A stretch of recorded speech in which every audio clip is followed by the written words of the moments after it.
വരണ കൊമ്പനെ തളച്ചത് ശരിയാ വകച്ചത് നാളെ നാട്ടില് പെരിയ. ക്യാമ്പ് ചെയ്യുവാണെങ്കിൽ ഇതേപോലെ ഒരു നിവർത്തിയില്ലേ മാത്രം ക്യാമ്പ് ചെയ്യും. ആ ഹിന്ദിക്കാരൻ പറഞ്ഞ കേട്ടോ, അതെന്നെ പറ്റിയാ. ഞങ്ങൾ റീകോൾ ചെയ്യാനായിട്ട് ഇവിടെ വന്നു. അപ്പോൾ അവൻ ഒരു ടീമേറ്റ് ഉണ്ട്, അവൻ റീകോൾ ചെയ്യാൻ അങ്ങോട്ട് പോയി, ഞാൻ ലൂട്ടാനായിട്ട് ഇങ്ങോട്ട് പോയി. രണ്ടുപേര് ചത്തി കിടക്കുക. അപ്പോൾ അവൻ പോയി ചെയ്യട്ടെന്ന് വരെ ഞാൻ ഇവിടെ നിന്ന്. അപ്പം നിന്ന് കഴിഞ്ഞാൽ ഈ സംഭവമൊക്കെ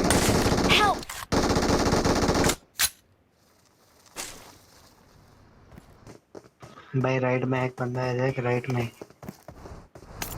3 नंबर। जाने दो अरे देख लिया